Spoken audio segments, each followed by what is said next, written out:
Alors, bien-aimé dans le Seigneur, c'est encore une joie pour moi de venir vous apporter la parole de Dieu dans ce culte de mardi, ce culte d'enseignement. Aujourd'hui, nous voulons dire merci au Seigneur qui nous a rendus capables de nous retrouver. Aujourd'hui, mardi, le 29 juillet 2025. Waouh, qu'est-ce que ça va très vite, hein? Bientôt, l'année va prendre fin. Ça va très, très vite.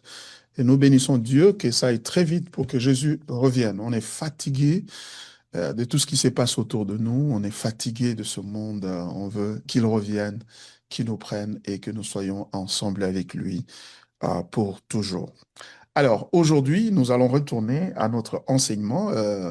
Je voudrais croire que par la grâce de Dieu, nous allons terminer ce soir sur cette thématique importante que nous avons commencé à aborder depuis maintenant 2 mois pratiquement, les fondations de notre foi.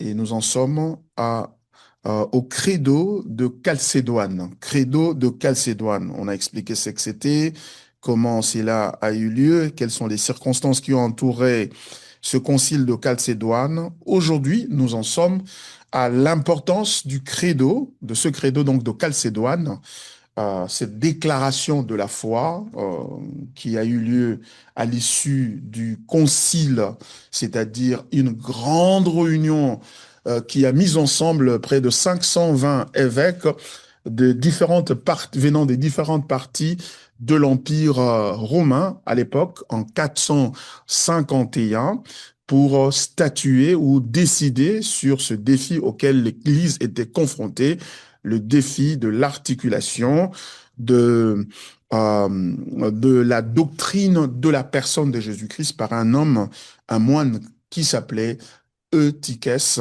qui, en conjonction avec un autre leader de l'Église qui s'appelait euh,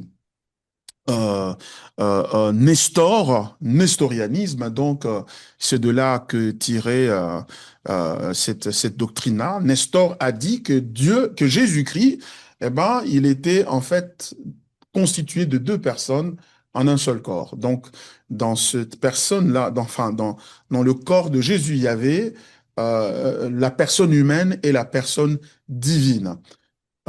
Et Eutychès, lui qui a parlé de l'eutychianisme, c'est comme ça qu'on a eu le concept d'eutychianisme, lui a dit que Jésus, en fait,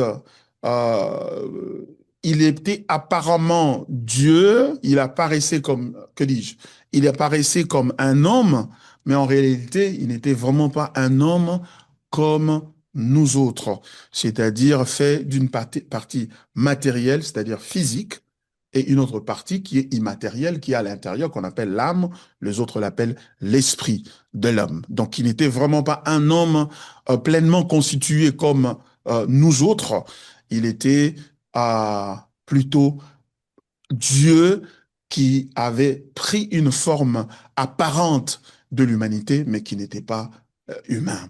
Et on appelait ça le monophysitisme. Et, euh, et donc, ce concile-là, qui s'était retrouvé dans la ville de Chalcédoine, dans une partie de ce qu'on appelle aujourd'hui la Turquie, eh ben, avait pour mission de pouvoir examiner les Écritures pour voir si c'est que Nestor, de son côté, et Eutychès avaient dit au sujet de la nature de Jésus, était vraiment ce que la Bible enseignait. Alors, de cet examen qu'ils ont fait, c'est-à-dire de cette analyse ou de l'étude de la Bible qu'ils ont entreprise, eh ben, il s'est avéré qu'ils ont constaté que tous les deux, Eutychès et Nestor, n'étaient pas, ce qu'avaient dit n'était pas vrai. Et ainsi, ils ont fait une déclaration motivés ou soutenus par les Écritures sur ce que les chrétiens doivent absolument croire au sujet de la nature de la personne de Jésus, c'est-à-dire comment les deux natures de Jésus-Christ, c'est-à-dire la nature divine et la nature humaine, se combinent en une seule et même personne. Pas deux personnes comme euh, Nestor l'avait dit, ce qui impliquerait que, selon Nestor, donc il est né Jésus et l'Esprit de Christ est venu sur lui à un moment donné et notamment au moment de son baptême. Donc l'Esprit de Christ est venu et cet esprit-là l'a quitté avant la mort de la croix parce que Dieu ne pouvait pas mourir. Voyez-vous, c'est que cette doctrine de Nestor, de nestorianisme, a, a voulu soutenir. Et cette, et de l'autre côté, Eutychès qui lui a dit que non, mais écoutez, ce sont les deux natures de Jésus sont liées de manière à ce que, en fait, la nature humaine avait été absorbée totalement par sa nature, euh, c'est sa nature divine. C'est comme si on prenait un peu de miel, on jetait dans la mer, et ben la mer absorbe ce miel-là, vous ne savez plus retrouver ce miel-là qui est là-dedans. C'est ça. Et cette affirmation-là est dangereuse. Pourquoi? Mais elle est dangereuse parce que notre évangile par lequel nous sommes sauvés, c'est un évangile qui nous est parvenu. Donc, c'est un évangile qui nous est parvenu par un mécanisme que Dieu a opéré, c'est lui de substitution. Ça veut dire quoi? Ça veut dire que pour nous sauver, Dieu a décidé que Jésus prenne notre place et que nous prenions la sienne. Pourquoi? Mais parce que si il nous laisse nous-mêmes d'obéir à Dieu et de faire sa volonté pour mériter le salut, eh ben, personne ne pourra être sauvé parce que nous sommes corrompus par le péché. Nous sommes irréparablement corrompus, pécheurs, et par conséquent, Dieu qui est juste et saint nous doit un jugement, et ce jugement veut dire que nous soyons condamnés pour toujours et nous ne pouvons pas être en harmonie avec Dieu. Mais car Dieu a tant aimé le monde, voici la bonne nouvelle, qu'il a donné son Fils unique. Il a donné afin que quiconque croit en lui ne périsse point, mais qu'il ait la vie éternelle. Donner veut dire, il a fait une transaction par laquelle Christ prend notre place de jugement qui nous revenait à la croix et nous prenons sa place de justice parce qu'il a vécu une vie de justice et de perfection que Dieu nous exigeait. Dieu nous exigeait cette vie-là. Nous étions incapables de produire ça et chacun de nous, là où nous sommes assis, nous pouvons nous le réaliser et admettre qu'en fait, c'est vrai, moi, je ne suis pas parfait. Depuis que je suis né jusqu'à ce jour, j'ai commis beaucoup de péchés devant Dieu. Donc, si Dieu doit me traiter selon ma performance, c'est-à-dire selon ma réponse à sa, à ses commandements, je ne peux pas être sauvé. Alors la bonne nouvelle, c'est que Jésus a pris notre place et Jésus a été condamné à notre place. Il a porté nos péchés et Dieu nous a donné sa justice. Et à cause de cela, Dieu nous déclare juste devant lui. Donc nous sommes sauvés par la foi. Par conséquent, si Jésus n'est pas humain, n'est pas homme comme nous, il n'est pas qualifié pour nous représenter. Et par conséquent, nous n'avons pas d'espérance parce que le seul moyen pour être sauvé, c'est par le mécanisme de change ou de substitution. Il prend notre place, nous prenons la sienne. Et s'il n'est pas comme l'un d'entre nous, eh ben, il ne peut pas prendre notre place. C'est pourquoi l'humanité de Jésus doit être affirmée parce que la Bible l'affirme. Et la Bible nous enseigne que c'est sur base de ça que nous sommes sauvés. Nous sommes donc sauvés par la grâce au moyen de la foi. Donc, cette réunion-là a eu lieu en Chalcédoine en 451, à la suite d'un autre conseil, que dis-je, d'un autre concile qui a eu lieu en 449, qu'on appelait le concile d'Éphèse, qui avait soutenu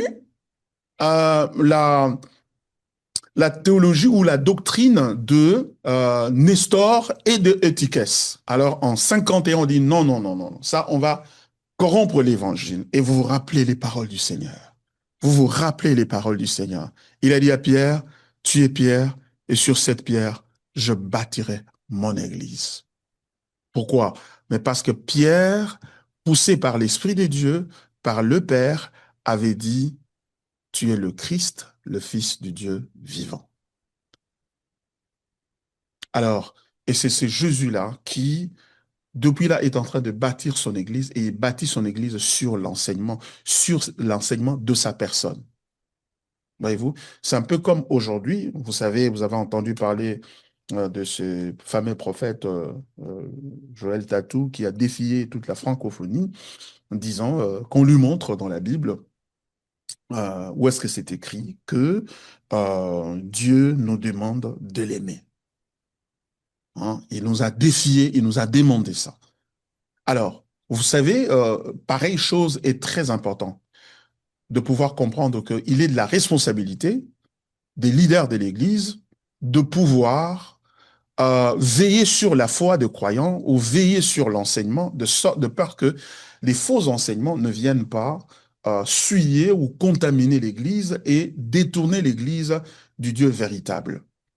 Eh bien, il y a pas mal de textes aujourd'hui. Donc, on pourrait aussi avoir une sorte de concile où les serviteurs de Dieu se réunissent, eh ben, et commencent à examiner les Écritures pour voir est-ce que la Bible vraiment dans le Nouveau Testament nous demande d'aimer Dieu, oui ou non.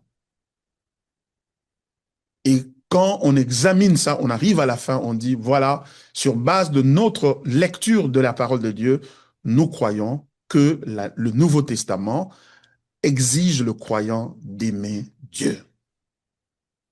Et, et cette confession-là, c'est ce qu'on appelle le credo. On l'appellerait le credo. On l'appellerait peut-être le credo de Paris, si c'était réuni à Paris.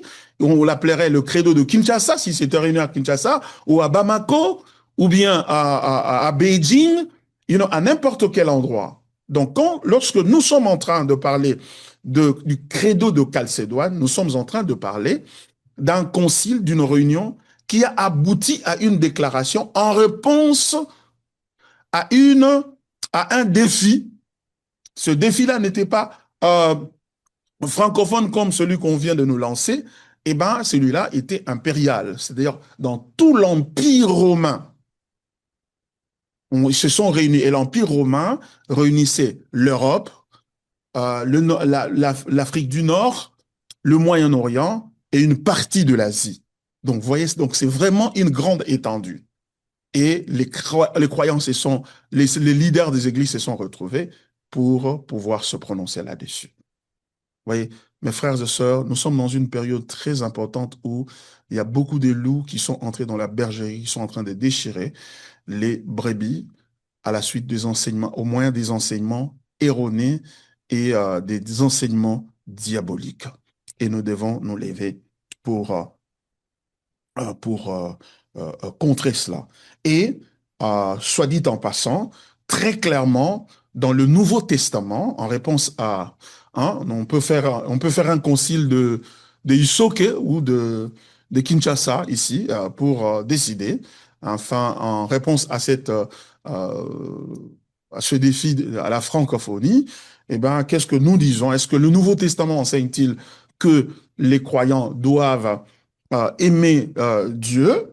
Eh ben, nous disons oui, le Nouveau Testament nous le demande. D'abord dans les évangiles, Matthieu chapitre 22, verset 37 à 38, la Bible dit, Jésus lui répondit, tu aimeras le Seigneur ton Dieu de tout ton cœur, de toute ton âme, de toute ta pensée. C'est le premier et le plus grand commandement.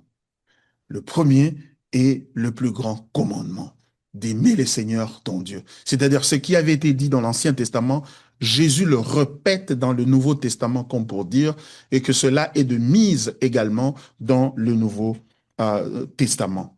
Et d'ailleurs, nous allons voir, c'est parce que Israël n'était pas à mesure d'aimer Dieu de tout son cœur, de toute son âme, de toute sa force, dans l'Ancien Testament, que le Fils de Dieu est venu pour rendre Israël capable de faire cela. Vraiment. Donc, Jésus, dans ce contexte-là, il cite en fait Deutéronome chapitre 6, verset 5, affirmant que l'amour pour Dieu reste le premier commandement, même sous la nouvelle alliance. Donc, l'amour n'est pas simplement un sentiment, mais un acte de volonté, un engagement total de la personne envers Dieu. Dans Matthieu chapitre, que dis-je, Marc chapitre 12, verset 30, la Bible dit, et tu aimeras le Seigneur ton Dieu de tout ton cœur, de toute ton âme, de toute ta pensée et de toute ta force. Très clairement, le Nouveau Testament est en train de nous demander d'aimer le Seigneur. Ici, Jésus renforce l'exigence de l'amour intégral, c'est-à-dire qui comprend l'intellect, l'émotionnel, le spirituel et le physique. De tout ton être, tu dois aimer l'Éternel, ton Dieu. L'évangile selon Jean parle de la même chose, l'amour lié à l'obéissance. Jean chapitre 14, verset 15 dit, si vous m'aimez, gardez mes commandements. Jésus est Dieu, à moins que vous nous disiez que Jésus n'est pas Dieu. Puisque Jésus est Dieu, et comment nous l'avons su? Parce que les Écritures nous l'enseignent, et le concile de Nicée que nous avons ensemble vu nous a enseigné que qui nous enseigne sur la divinité de Jésus-Christ contre l'arianisme. Et donc, vous voyez dans quelle mesure certaines doctrines, certaines hérésies qui avaient déjà été réglées dans l'histoire de l'Église sont recyclées aujourd'hui et nous sont présentées comme de nouvelles choses, alors qu'en réalité, ce sont des hérésies d'hier. Et Dieu ne peut pas nous susciter des pasteurs et des prophètes qui sont hérétiques. Un hérétique ne peut pas nous venir de Dieu. Un hérétique ne peut venir que du malin. Pourquoi? Parce que Dieu est la vérité. Il ne peut pas nous donner et de l'hérésie. Et d'ailleurs, dans le combat spirituel, la première arme spirituelle, c'est quoi? C'est la vérité. Voyez-vous? Et le texte ici, clairement, est en train de nous montrer là. Donc, cet amour que Dieu et pour Christ se traduit par l'obéissance. L'obéissance dans le Nouveau Testament, eh ben, c'est un indice de l'amour, ou c'est une expression de l'amour de Dieu. Ce verset montre que l'amour véritable envers Dieu ne se limite pas à des paroles ou des émotions, mais implique une vie conforme à sa volonté. Jean chapitre 14, verset 21, le dit encore, celui qui a mes commandements et qui les garde, c'est celui qui m'aime. Et celui qui m'aime sera aimé de mon Père. Je l'aimerai et je me ferai connaître à lui. Encore un texte biblique qui montre que dans le Nouveau Testament, Jésus et son Père s'attendent à ce que nous puissions l'aimer. Nous puissions l'aimer. Donc Dieu n'est pas une puissance, une force que vous devez utiliser. C'est une personne avec qui vous devez avec qui vous devez entrer en relation. Et dans cette relation, c'est une relation d'amour. Car Dieu a tant aimé le monde qu'il a donné son Fils unique. Et nous aussi, car nous avons tellement aimé Dieu, nous lui obéissons. Nous ne lui obéissons pas pour être sauvés, mais nous lui obéissons parce que nous sommes sauvés. Voilà. Et donc, l'amour est donc cette réalité. L'apôtre Paul, dans les épîtres, on dirait non, ça ce sont les évangiles. Ok, d'accord. Dans les épîtres, dans 1 Corinthiens chapitre 16, verset 22, la Bible dit, si quelqu'un n'aime pas le Seigneur, qu'il soit anathème.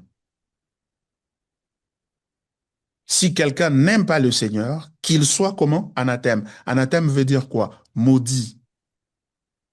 Allez-y comprendre ce qui va arriver à ce gars qui est en train de nous défier, nous demander si nous devrions aimer Dieu ou pas. OK? Paul ne demande pas ici seulement la foi, mais l'amour du Seigneur comme critère fondamental d'appartenance chrétienne. Donc, l'amour pour le Seigneur est un critère fondamental d'appartenance chrétienne. Donc, on ne peut pas être chrétien sans aimer le Seigneur, sans aimer Dieu. C'est impossible. C'est pour cela que nous devons faire très attention. Nous avons ce qu'on pourrait appeler aujourd'hui des opérateurs spirituels, des acteurs spirituels, les gens qui opèrent dans les spirituels, mais qui, au fond, ne sont pas des chrétiens. Donc, s'ils nous défient au sujet de savoir si la Bible, le Nouveau Testament, nous demande d'aimer Dieu, eh bien, non seulement que nous produisons ces textes qui explicitement nous parlent de la nécessité et de l'exigence d'aimer Dieu, mais aussi ceci commence à nous conduire à remettre en question, à nous poser les questions s'ils sont chrétiens ou pas, les genres de personnes qui soutiennent ces genres d'assertions et ces genres de défis. Et nous devons faire très, très attention. C'est pas seulement l'apôtre Paul qui parle ainsi. Et dans Éphésiens chapitre 6, verset 24, la Bible dit que la grâce soit avec vous, avec tous ceux qui aiment notre Seigneur Jésus-Christ d'un amour inaltérable. Éphésiens 6, verset 24. Donc, que la grâce soit avec tous ceux qui aiment notre Seigneur Jésus-Christ d'un amour inaltérable.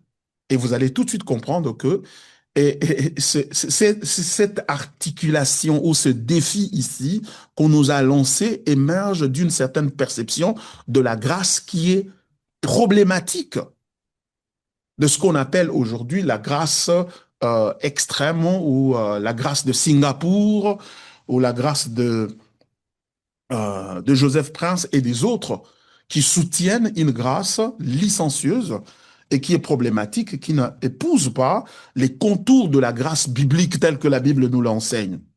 OK? Ici, l'apôtre Paul, Éphésiens chapitre 6, verset 24, il dit que la grâce soit avec tous ceux qui aiment notre Seigneur Jésus-Christ d'un amour inaltérable. Donc, la grâce et l'amour pour le Seigneur ne sont pas antithétiques, ne sont pas opposés. En fait, ils sont ensemble. Ça, ils vont de pair, ces deux concepts ou ces deux réalités vont de pair. L'amour du Christ est ici présenté comme une constante chez les vrais croyants. Il y a aussi les épîtres de Jean, il n'y a pas que Paul, les épîtres de Jean, dans 1 Jean chapitre 4, verset 21. Et nous avons de lui ce commandement, que celui qui aime Dieu aime aussi son frère. Et d'ailleurs, aimer Dieu est un prérequis pour être à mesure d'aimer à son prochain. C'est une condition. Pour être à mesure d'aimer son prochain, il faut être à mesure d'aimer Dieu. Donc le Nouveau Testament nous demande d'aimer Dieu. Donc l'amour de Dieu est inséparable de l'amour du prochain. C'est un commandement reçu directement de Dieu lui-même. Dans 1 Jean chapitre 5, verset 3, le texte biblique dit, car l'amour de Dieu consiste à garder ses commandements. Et ces commandements ne sont pas pénibles. Jean explique ici que ce que signifie aimer Dieu, garder ses commandements avec joie, non avec contrainte. Vous voyez? Donc, et enfin, l'Apocalypse, le livre d'Apocalypse, le dernier livre de la Bible, dans Apocalypse chapitre 2, verset 4, que dit le texte biblique? La Bible dit, mais ce que j'ai contre toi, ce que tu as abandonné ton premier amour. C'est ça. Donc, Dieu s'attend à ce que nous puissions l'aimer. Et quand nous abandonnons l'amour, nous devenons très attachés au ministère, ou nous sommes attachés aux bénédictions, nous sommes attachés à autre chose, fondamentalement, qu'à l'amour pour la personne de Dieu. Dieu s'inquiète. Et Dieu nous demande de nous repentir. Il dit, je connais tes œuvres, je connais ta persévérance, je connais que tu n'aimes pas les œuvres de Nicolaïte, œuvres que je déteste aussi, mais c'est que j'ai contre toi ce que tu as abandonné ton premier amour. Et qu'est-ce qu'il faut faire? Il dit, repens-toi, souviens-toi d'où tu es tombé. Il ne dit pas où tu es tombé, d'où tu es tombé, à partir de où tu étais tombé. C'est-à-dire avant que tu ne tombes, tu étais où? Là où tu étais, c'était le lieu de l'amour, le point de l'amour. Il dit, souviens-toi de cela et repens-toi, sinon je viendrai à toi, j'ôterai ton chandelier de sa place, à moins que tu ne te repentes. Voyez-vous? Donc la Bible est pleine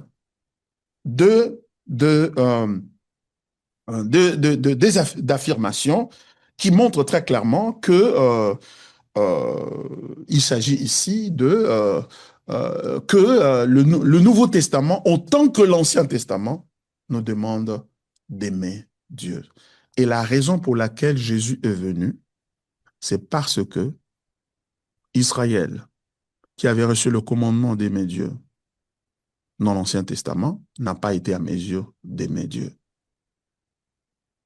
Comment je le sais? Mais je le sais parce que Jérémie le dit. Hein? Jérémie le dit. Mes frères et sœurs, c'est important, l'heure est assez grave. Nous ne devons pas prendre ces choses avec légèreté et commençaient à rire. Et on pensait que c'est juste pour le buzz, hein, c'est juste pour que alimenter, nous occuper sur les réseaux sociaux. Non, non, non, non. Ça, c'est une question de vie ou de mort et nous devons suivre ça. Écoutez, le texte biblique dit ceci dans Jérémie chapitre 31. La Bible dit, voici les jours. 31 à partir du verset 31 aussi. Voici les jours viennent, dit l'Éternel, où je ferai avec la maison d'Israël et la maison de Juda une alliance nouvelle, la nouvelle alliance, l'alliance qui aura lieu dans le Nouveau Testament. Non comme l'alliance que j'ai traitée avec leur père, le jour où je les saisis par la main pour les faire sortir du pays d'Égypte, alliance qu'ils ont violée, quoique je fusse leur maître, dit l'Éternel.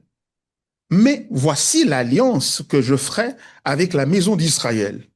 Après ces jours-là, dit l'Éternel, je mettrai ma loi au-dedans d'eux et je l'écrirai dans leur cœur. Et je serai leur Dieu et ils seront mon peuple. Celui-ci n'enseignera plus son prochain, celui-là son frère en disant, connaissez l'Éternel, car tous me connaîtront, depuis le plus petit jusqu'au plus grand, dit l'Éternel, car je pardonnerai leur iniquité et je ne me souviendrai plus de leurs péchés. Dieu dit, je vais signer une alliance, je vais signer une alliance nouvelle avec, avec eux. Pourquoi? Parce que l'alliance que je leur avais donnée par leur père, ils ont violé cette alliance. Et cette alliance était accompagnée de lois que Dieu leur avait données.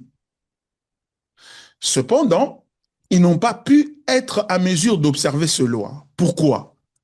Parce que Dieu était incapable de les aider? Non. Deux, parce que la loi était mauvaise? Non. La loi est parfaite, l'apôtre Paul dit dans Romains chapitre 7, la loi est parfaite, mais c'est moi qui suis vendu au péché. Et qu'est-ce qu'ils ont fait alors? Qu'est-ce qui s'est passé? Qu'est-ce que Dieu promet plutôt? Dieu promet, il dit, je veux faire une chose, je veux prendre ma loi, je vais l'écrire dans leur cœur. C'est-à-dire ceux qui n'ont pas été à mesure. Parce que comment Dieu sait qu'ils n'ont pas observé l'alliance? Parce qu'ils n'étaient pas à mesure d'observer la loi. Car il y a une relation entre l'amour pour Dieu et l'obéissance à la loi de Dieu. Celui qui aime Dieu, il obéit. Celui qui n'aime pas Dieu, il n'obéit pas. Vous voyez? Alors, la désobéissance qui a marqué, qui a ponctué leur marche avec Dieu au travers des siècles dans l'Ancien Testament est une démonstration incontestable de leur incapacité à pouvoir aimer Dieu. Et Dieu dit, voici comment il va corriger ça. Qu'est-ce qu'il va faire? Il va contracter une alliance nouvelle. Et dans cette alliance nouvelle, qu'est-ce qu'il va faire? Il va corriger le problème. Comment? Il va prendre la loi qui est extérieure à eux et il va l'écrire dans leur cœur. Et quand il écrit dans leur cœur, du coup, ils vont être à mesure d'observer cette loi. Par conséquent, ils vont, par cette obéissance, démontrer qu'ils aiment Dieu. Donc, l'exigence d'aimer Dieu demeure dans l'Ancien Testament, enfin, nous vient de l'Ancien Testament, et demeure dans le Nouveau Testament parce que la relation que Dieu lie avec son peuple, c'est une relation d'amour. Et Jésus nous résume cette loi-là. Il dit, la loi tout entière se résume en ceci. Aime l'Éternel, ton Dieu, de tout ton cœur, de toute ton âme et de toute ta force. C'est-à-dire ce qu'on n'était pas à mesure de faire dans l'Ancien Testament, on va le faire. L'obéissance dans le Nouveau Testament est une expression de l'amour de Dieu ou de l'amour pour Dieu, et lequel amour a été rendu possible par l'évangile du fait que le cœur du croyant a été régénéré et Dieu a pris la loi et il l'a placée dans le cœur et il le fait comment? Par le Saint-Esprit. Regardez, Romains chapitre 5, verset 5, regardez. Romains 5, verset 5.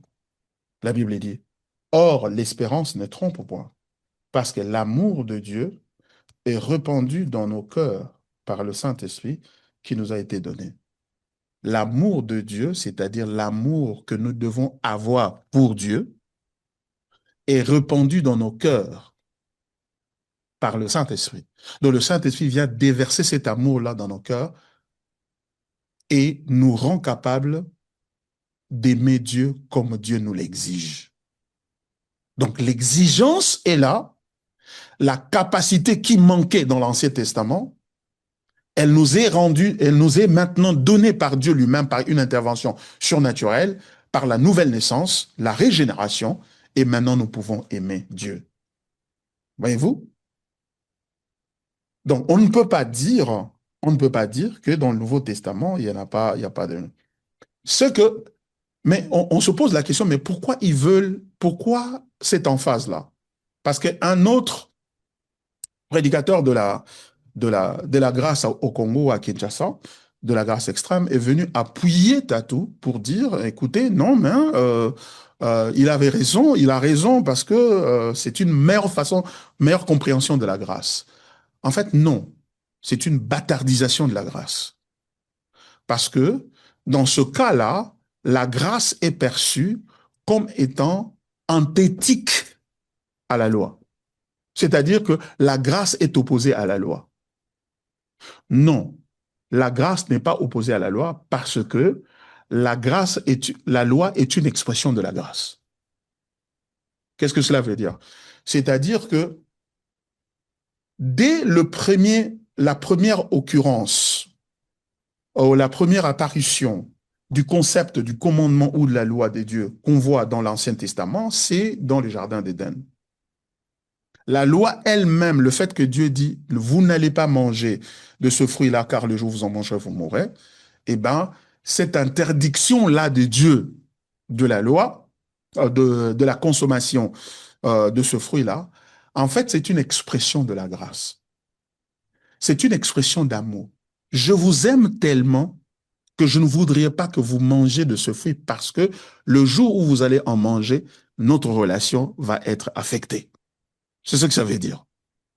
Donc, Dieu dit, le jour où vous allez en manger, vous allez mourir. Donc, par conséquent, le don de la loi au peuple de Dieu est une expression de la générosité de Dieu et de la détermination de Dieu à vivre en communion avec son peuple.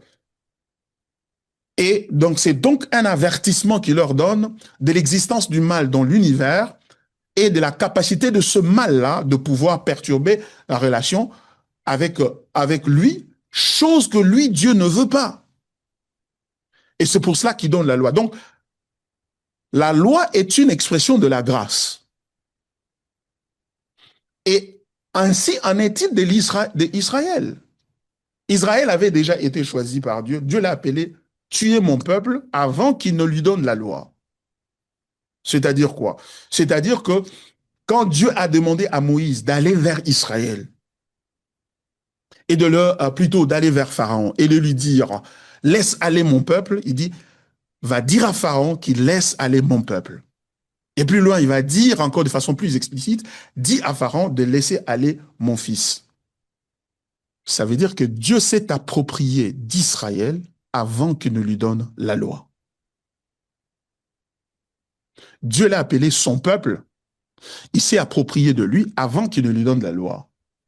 Parce que la loi va venir dans Exode chapitre 20, lorsqu'ils arrivent dans le désert, ils sont sortis de l'Égypte au pied de la montagne de Sinaï et Dieu va leur parler. Et d'ailleurs, dans le préambule, dans l'introduction de la loi, l'introduction, la parole, l'introduction de la loi, quand vous lisez Exode chapitre 20, regardez ce qui se passe. Exode chapitre 20. Regardez ce que le texte biblique dit.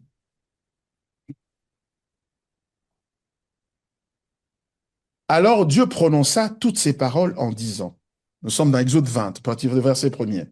Alors Dieu prononça toutes ces paroles en disant, je suis l'Éternel ton Dieu qui t'ai fait sortir du pays d'Égypte, de la maison de servitude. C'est ça l'introduction. Tu n'auras pas d'autre Dieu devant ma face.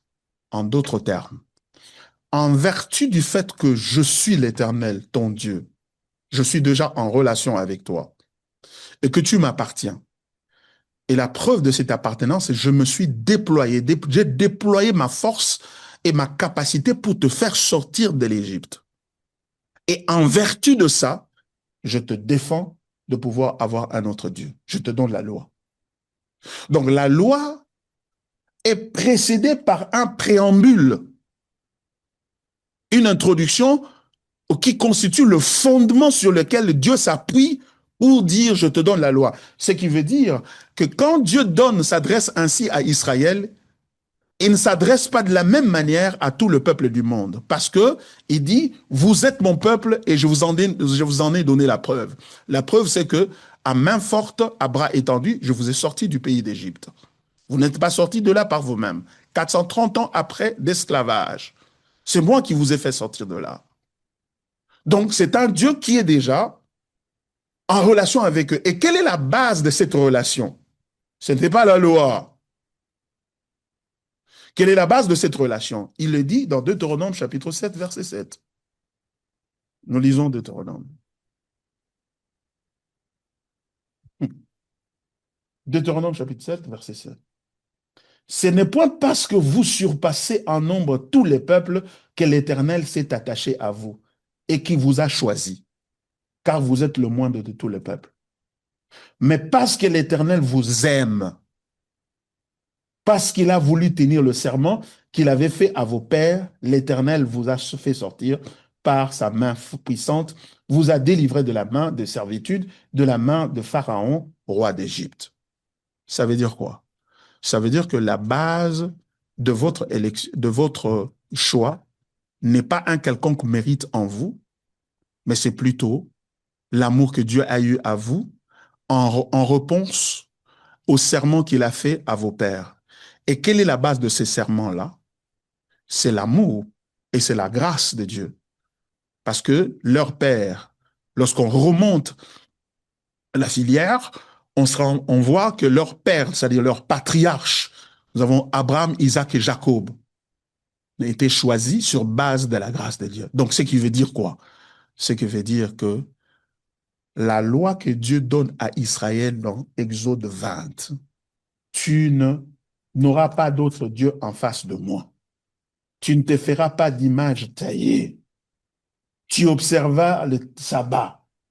Tu feras ceci, cela, les 10 commandements et toutes les lois connexes attachées à ces 10 commandements qui font un total de 613 lois, compris dans les Pentateuque, c'est-à-dire dans les 5 premiers livres de la Bible, Genèse, Exode, Lévitique, Nombre et Deutéronome. Ces lois-là constituent l'expression de la grâce. Donc, le problème dont nous devons faire très attention. Donc, la loi dans l'Ancien Testament était une expression de la grâce de Dieu. Seulement, cette grâce-là a grandi en crescendo pour atteindre son point le plus culminant, le plus élevé en la personne de Christ. Ça ne veut pas dire que dans l'Ancien Testament, il y avait la loi et dans le Nouveau Testament, il y a la grâce. Non, la grâce a commencé depuis l'Ancien Testament. Et cette grâce-là était en train de s'exprimer, de se manifester, jusqu'à atteindre sa plénitude en la personne de Jésus-Christ.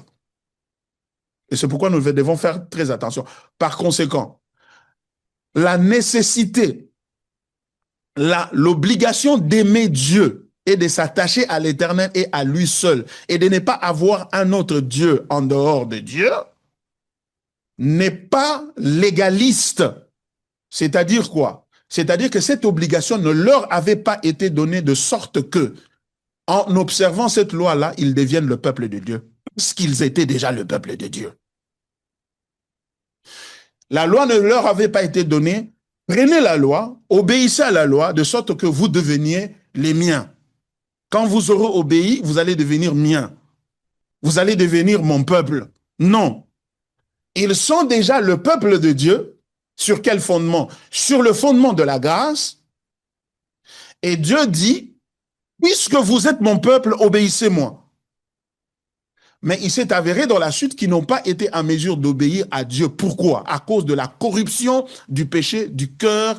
C'est pourquoi Dieu dit dans Jérémie chapitre 31, La première alliance n'a pas marché. Je vais conclure une autre alliance. Je vais prendre maintenant la loi que je vous ai demandé d'observer.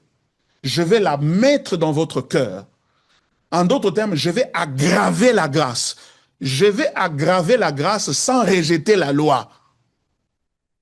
Et cela nous protège contre ce qu'on appelle l'antinomisme.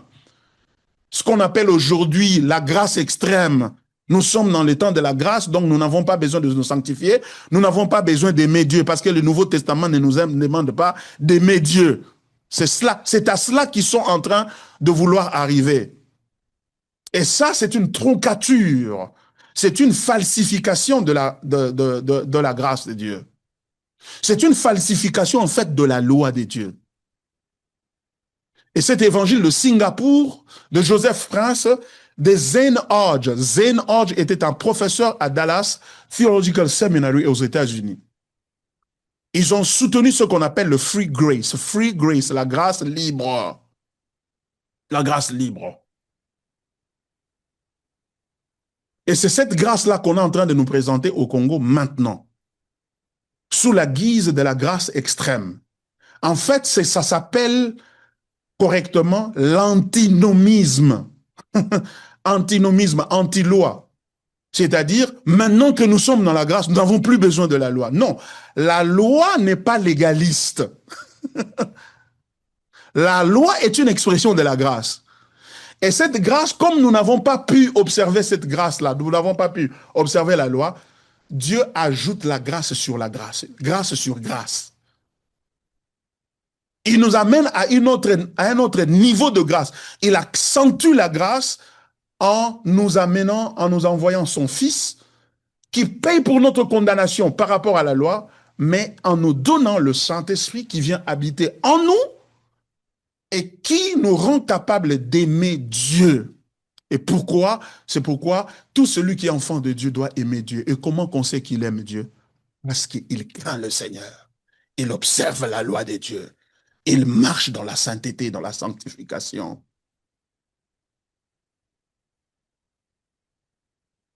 C'est ça l'erreur. De ce défi, de ces gens-là que vous voyez, ils sont en train de nous défier. Montre-moi dans l'Ancien, dans le Nouveau Testament, là on a écrit ça. Parce que ils ont une perception falsifiée de la loi de Dieu. Donc Dieu n'avait jamais demandé à Israël d'obéir pour devenir son peuple ou pour avoir des bénédictions. Non. Il lui avait demandé d'obéir parce que obéir à Dieu est une expression d'amour pour lui. Et obéir à la loi de Dieu, c'est honorer Dieu, se reconnaître le gouvernement de Dieu, se reconnaître l'autorité de Dieu. Tu ne peux pas dire que tu aimes Dieu et tu ne reconnais pas son autorité. C'est un roi. Il règne et il doit être observé, il doit être aimé. Il doit être honoré. Et dès le moment où tu désobéis à Dieu, en réalité, tu dis que tu ne l'aimes pas. Et puisque tu ne l'aimes pas, tu ne peux pas recevoir quelque chose de lui. Parce que si tu démontres ta haine contre lui, ton manque d'amour vis-à-vis de lui, et que malgré ça, il te bénit, en d'autres termes, il dénigre lui-même, il se dénigre lui-même en s'associant avec toi dans ton attitude de mépris et de dénigrement vis-à-vis de lui. Parce que certains pouvaient me dire, oh non, mais il a dit dans Deutéronome 28, hein, si vous obéissez, il va vous bénir. Si vous n'obéissez pas, il va vous maudire, il va vous donner ceci, il va vous priver ceci ou cela. Deutéronome 28 doit être compris dans le contexte de l'alliance. Deutéronome, c'est-à-dire l'obéissance à la loi de Dieu, est un élément de l'alliance avec Dieu. Qu'est-ce que je veux dire par là? Ce que je veux dire par là, c'est ce que je dis. C'est que, tu vois, je donne un exemple. Il y a deux écoles. Collège Boboto, bon, je donne l'exemple de mon école. Collège Sainte-Anne. Sainte-Anne-Élie qui est en Gombe, en ville. Ah, et il y a deux écoles, il y a deux étudiants. Il y en a un qui étudie au collège Elikia et l'autre étudie au collège Boboto.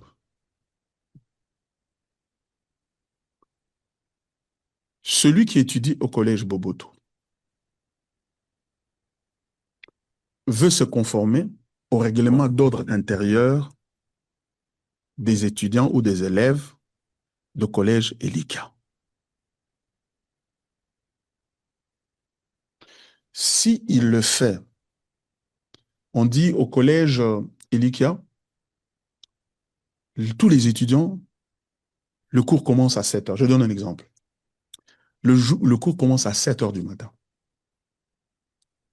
Et vous avez la pause autour de midi et vous continuez le cours jusqu'à, vous restez à l'école jusqu'à 14 heures, 14 heures. Au collège Boboto, on dit non. Je donne un exemple. Le cours commence à, à 8 heures. Cet étudiant ou cet élève est du collège Boboto. On leur demande de venir à 8 heures. Mais lui vient toujours à 7 heures parce que il veut suivre le règlement d'ordre intérieur du collège Elikia. Vous voyez? Son obéissance. Et au collège Elikia, non seulement qu'il faut être là à 7 heures, mais il faut rester jusqu'à 15 heures. Alors qu'au collège Boboto, vous venez à 8 heures, à 13 heures, vous terminez, vous partez. Mais celui qui est au collège Boboto dit non. Moi, je vais faire comme les étudiants du collège Elikia. Je vais venir à 7 heures et je vais rester là jusqu'à 15 heures.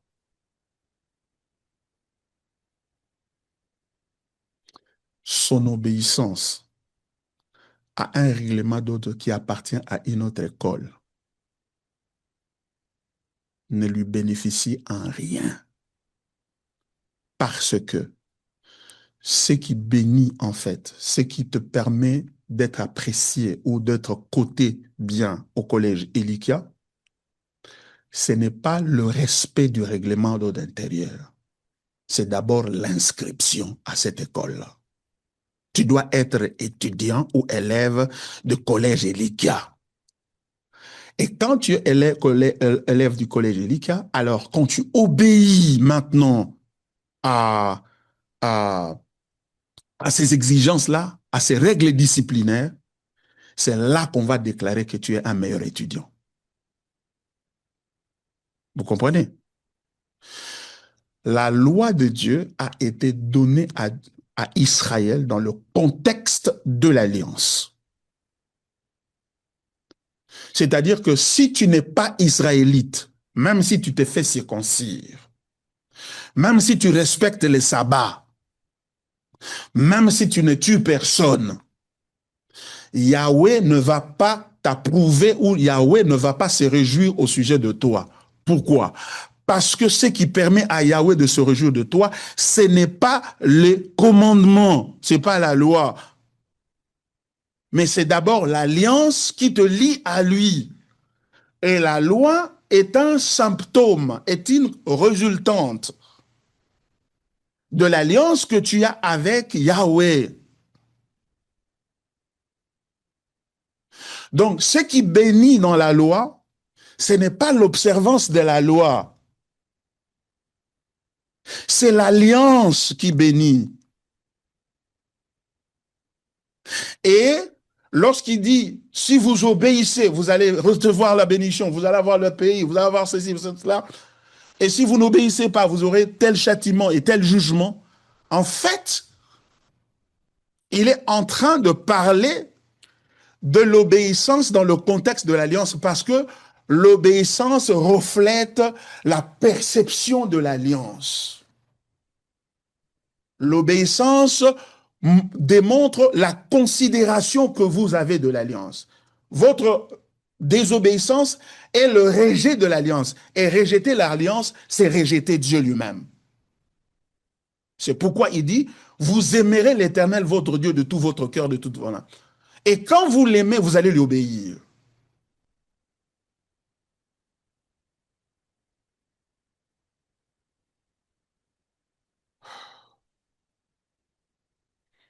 C'est pourquoi, mes frères et sœurs, ce fameux évangile dit de la grâce est problématique. Il semble avoir des mérites apparents. Ces mérites apparents, c'est son opposition au légalisme. Ça, coup de chapeau. Ça s'oppose au légalisme, ça s'oppose au ministère du combat spirituel, qui est une forme de légalisme. Ça s'oppose au, au, au légalisme pur du genre, nous sommes sauvés par les œuvres. Si vous faites ceci, vous faites cela pour Dieu, et Dieu va vous donner ceci en retour. Et Dieu va vous bénir autant. Ça s'oppose à l'évangile de la prospérité. Si vous semez autant, Dieu va vous donner ceci. Ça fait bien. Mais le problème, c'est quoi? C'est que ça va de l'autre extrême pour s'opposer à la loi de Dieu. Ça devient antinomiste. Antinomiste, anti veut dire contre, nomiste, ça vient du verbe, de mot nomos en grec, qui veut dire la loi. Donc ça s'oppose à la loi, c'est-à-dire s'oppose à la sanctification et semble donner un libertinage. Non, parce que nous avons été pardonnés les péchés passés, présents et futurs. Donc même si nous commettons ce péché, nous sommes déjà pardonnés. Nous avons déjà été pardonnés. En fait, nous commettons. Et quand on leur pose la question de savoir, mais pourquoi vous commettez, où est le mal en commettant le péché? Le mal, c'est que le péché a des conséquences. Ce qui veut dire, si vous êtes en mesure de maîtriser ou de contrôler ces conséquences-là, c'est-à-dire tu peux tromper sans qu'on t'arrête, il n'y a pas de problème parce qu'en réalité, le péché de tromper ou de mentir a déjà été pardonné. C'est ça leur argument. C'est-à-dire que Dieu nous a pardonné, en Christ nous avons été pardonnés les péchés passés, présents et futurs. Est-ce que c'est vrai? Oui, c'est vrai. Oui, c'est vrai. Nous avons été pardonnés les péchés passés, présents et futurs. Mais maintenant, la fausseté, c'est quoi? La fausseté, c'est qu'ils disent, bon, d'accord, alors si nous avons été pardonnés les péchés passés, présents et futurs, ça veut dire que si nous les commettons maintenant, si je commets n'importe quel péché, en réalité, ça a déjà été pardonné. Donc, je ne peux pas perdre mon salut, ou je ne peux pas faire ceci, ou je ne peux pas attrister Dieu. Donc, par conséquent, je n'ai pas besoin nécessairement d'aimer Dieu. Parce que il a enlevé au-dessus de moi l'exigence de l'aimer. Parce que maintenant, il a tout fait pour moi et il m'a déjà pardonné toute ma haine contre lui. Ce qu'ils oublient, c'est que Dieu dit que la nouvelle alliance,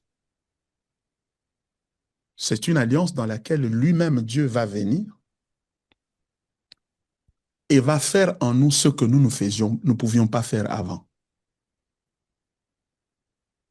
Ce qui veut dire quoi? Ce qui veut dire que oui, c'est vrai, tu es maintenant dispensé de la nécessité d'obéir à la loi de Dieu. Tu es dispensé. Tu es dispensé parce que, et voici la raison pour laquelle tu es dispensé. Tu es dispensé parce que quelqu'un d'autre vient faire ça en toi. C'est ça la raison pour laquelle tu es dispensé. Tu es dispensé. C'est-à-dire que Dieu n'attend plus que toi, tu-même, tu lui obéisses parce que il nous a prouvé dans tout l'Ancien Testament que, en donnant à Israël la loi, ils n'ont pas pu obéir. Et le reste du monde est aussi pécheur, ne peut pas obéir à la loi de Dieu. Maintenant, Dieu a dit ceci. Puisque vous n'arrivez pas à obéir, moi-même, je vais venir obéir en vous. Moi-même, je viendrai vivre ma vie en vous. Dieu va venir amener par le Saint-Esprit qui va habiter en nous. Il va lui-même obéir en nous. Et l'apôtre Paul, dans Galates chapitre 2, verset 20, il dit mieux en disant ceci. Il dit ceci. J'ai été crucifié avec Christ. Si je vis, ce n'est plus moi qui vis, c'est Christ qui vit en moi. Oui, c'est pas toi qui vis. Toi, tu as été déjà pardonné, tu as déjà été condamné, tu as déjà été pardonné, tu as déjà été restauré. Mais maintenant, il y a quelqu'un d'autre qui vit en toi. Laisse cette personne-là manifester sa vie en toi. Cette autre personne-là, c'est Christ. Laisse-le vivre en toi. Laisse-le manifester sa sanctification, sa sainteté. Donc, tu ne peux pas en même temps dire que tu es dans la nouvelle alliance, mais quand on regarde ta vie, tu vis dans le péché. Et tu veux dire que non, j'ai été déjà pardonné. C'est une contradiction. Naibite sobo comprendre, naloba on a linga la peut-être eko sunga.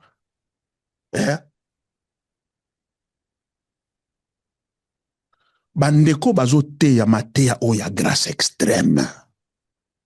Balobi boye.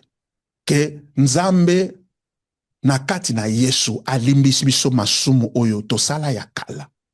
Tosali lelo. Pe na oyo nyonso tokotikalaka kosala na mikolo eza koya. Ti mokolo kokufa masumu no nyonso oyo kosalaka nzambe alimbisi yo masumu wana. Deja. Sikoyo bango balobi bo lokwa nzambe asalimbisi nga masumu yango. Veut dire soki ata nasali lisumu songolo to pakala. Seke nzambe asalimbisa nga deja. Naza deja na kati ya grâce. Basi balimbisa nga deja. Ata nasali yango eko changer loko te. Po naza deja na Yesu kati na nga, naza na ngolu kati na ngai. Ozomona. Biso tolobi boye. Mukana nzambe te ibongo te. Ya solo masumu no nyonso oyo yo osala pe okotikalaka kosala nzamba limbisi yango kati na Yesu Kristo. Ya solo mukana nzambe lobi bongo. Kasi eloko mukana nzambe lobi eza ete esika ete yo obika bomoi na yo yo mei yo moko.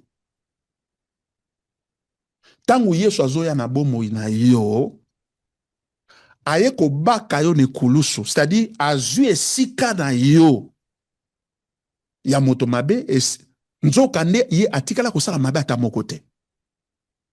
Akufeli yo pona masumu yo sali. Akufeli yo e azui yo atie yo na esika na ye. Yo zui esika ya Yesu, Yesu azui esika na yo. Elingi koloba ete kobanda lelo bomoi o eza kati na yo eza ya yo moko susu te. Ozo vivre sous pour na compte no mote. Compte no ese silaki. Compte na yo ese silaki na kulusu pas ese silaki parce que compte na yo eza ya masumu cointi coin e bandeliti suka. Eza na tang moko te bako tiko boye et puis okani mutema osali lisumu te. Tang wana eza te parce que okotikala kosa masumu po anini po ete kati na yo nkona oyo ya masumu ya lisumu eza na kati na yo nkona wana semence wana eza kati na yo ekosala ete ato lingi osala mabe to kosuka kaka osala mabe kaka yango toma mpola lobi ete mabe o na yebi ete esengeli na sala te nazo sala ngo bolamu na yebi ete esengeli nga na sala nazo sala ngo te. Boye na ndimami ete kati nanga eza na mobeko to eloko moko kati nanga ezosala ete ezosalisa toujours mabe. Yango na compte na yo wana Yesu alobi te tata soko tikeli bango kaka po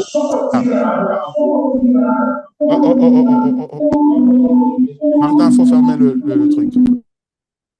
Voilà. Tata soko tikeli bango ka ozelika ke ndo pesi bango mobeko wana bako tosa yo et puis suka nango obikisa bango moko ta kobikisama tosala boye ngana kei nazwe sika na bango pesanga etumbu oyo ebongisamaki mpona bango kitisango likolo na ngai bango sikoyo ngai nakokoma mwana na moto je vais devenir un être humain nakoma mwana na moto e na bomoi na ngai nakobika bomoi moko ya bule ya peto ya bosantu oyo kosala ete na ekulusu nga na kozwa esika na bango bango bazwa bomoi na ngai ya sika wana boye yango nde tata ndimaki Yesu aye azwi esika na biso na ekulusu avant zwa esika na ekulusu atosi na mobeko nyonso ya nzambe atosi yango mpo na nini mpo na yo na ngai po ete yo na ngai tozwa yango po ete ntango tokochangeane tozwi esika na ye azwi esika na biso ozwi esika na ye biso tozwa bosantu wana. C'est la raison pour laquelle il a dû venir vivre comme être humain. C'est pourquoi Chalcédoine, Matthieu Oyoto la concile à Chalcédoine, est très important parce que Eza affirmé humanité à Jésus. Bon moto ya Yesu Christ. Parce que ce soit qui moto le quoi bisote, à quoi vous êtes na bisote. Boye, yesoye a joué sika na bisone koloso. Nzamba lobi bon, à partir à l'éloa, compte na Bible sili. Moto nyonso o alinga bika, nzela ko bika yango. Ndimaka makambo Yesu alobaki, ngai na kozwa bomo ya Yesu wana na kolona ngo kati na yo, pe akobika bomo ina yo, akobika bomo ina ye kati na yo. Eza lokwa Yesu aye a loué vi na yo. Osa taxi, Jésus aye a loué taxi wana abandi oke nango place ya lingi. Osomona. Donc yangwana tolobi te bandeko balobi Yesu asa buki mobeko toza suna tanga mobeko te. Ya solo toza suna tanga mobeko te. Kasi makomi etadisi biso ete ya lobi tango akoya opi biso motema sika. Akoma mobeko ne kati na biso. Pona ni parce que ye moko ya ko vivre ngo kati na biso. Boye soko za mondimi ya solo. Toko yeba itoza mondimi ya solo po ete kati na yo ozo bika bomoi ya Yesu Kristo. Yangwana Thomas Paul alobi boye. Alobi ete ngasi na bakami ne kulusu na Kristo na kufi na Kristo na kulusu. Soki na zobika eza sungate mona ko bika kati na ngai ezali Kristo nde azo bika bomoi ne kati na ngai. Par conséquent la vie par conséquent na kati na bomoi na yo foto mona bomoi ya Yesu. Bomoi ya Yesu yake nini? Bomoi ya kotosa Nzambe. Botosi ya Nzambe wana eko salamaka so lingi Nzambe. Parce que botosi ya Nzambe ezo lakisa ko lingi Nzambe. Mwa mobali wa yekolo bana biso ete bo lakisanga na mukana Nzambe soki sika nini na boyoka ni sika mukana Nzambe ezo lobete bolinga Nzambe. Elingo veut dire ayebite makambazo loba. Po na kati na bokonzi na kati na boyokani ya sika ya solo ngai naza suna posa kotosa Nzambe te parce que na kokate yangwana ye aye kati na nga po atosa Nzambe kati na bomoi na ngai na ebite so bomoni makambo na aloba. Donc yangwana na vie na ngai il faut sanctification emonana, il faut consécration emonana, il faut bolingo ya Nzambe emonana pona nini po ete eza nga susu te eza yenda zo sala ngo kati na nga azo bongo langa kino na kokoma lokola Yesu Kristo penza penza. Yanga mukanda ya Ephésiens chapitre 4 verset 11 à 13 elobi boye. Elobi il a donné les uns comme apôtres, les autres comme prophètes, les autres comme évangélistes, les autres comme pasteurs et docteurs pour le perfectionnement de saints en vue de l'œuvre du ministère. Pour le perfectionnement des saints en vue de l'œuvre du ministère, jusqu'à ce que nous parvenions tous à l'unité de la foi, écoutez ceci, à la mesure de la stature parfaite de Jésus-Christ. C'est-à-dire, comme lokola Yesu penza, lokola ye.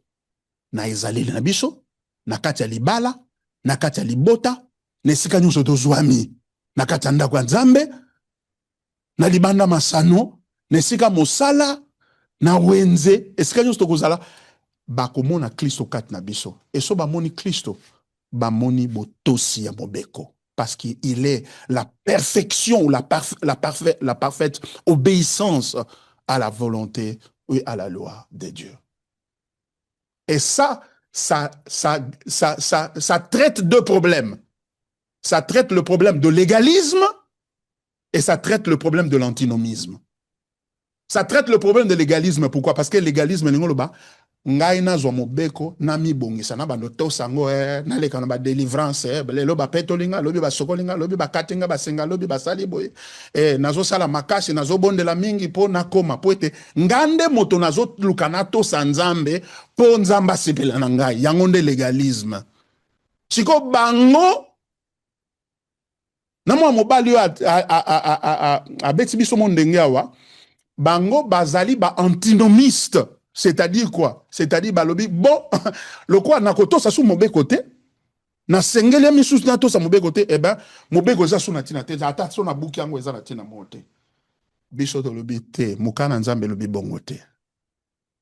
Évangile lobi ete, ya solo yo koto sa sou te. mais moto mosusu aya kotoselo. Moto mosusu akoya kotoselo po asa tosa deja komona Yesu. So aza kati na biso, lakisa biso botosi na ye. Nde tokoyebaki aza kati na yo. Tokoyeba te ete aza kati na yo po yo lobi ke naza mokristo naza na kati ya ngolu naza na kati ya grâce. Non. Tokomona yango po ete etamboleli na yo ezolakisa biso ngolo. C'est pourquoi la Bible dit la grâce nous enseigne. Na mukanda ya titre Bible elobi eza ko enseigner biso. Ezo enseigner biso tokima mabe totambola na boyenge beni. Voilà le problème là où se trouve. Je suis désolé, je n'ai pas compris alors que je voulais vraiment parler d'autre chose aujourd'hui. Je suis arrivé à ceci. Je pense que c'était quand même assez important parce que dans ma temps au les cas, nous sommes confrontés à des défis importants. La menace, le combat de l'Église à l'époque, à l'heure qu'il est, ce n'est pas un combat des esprits.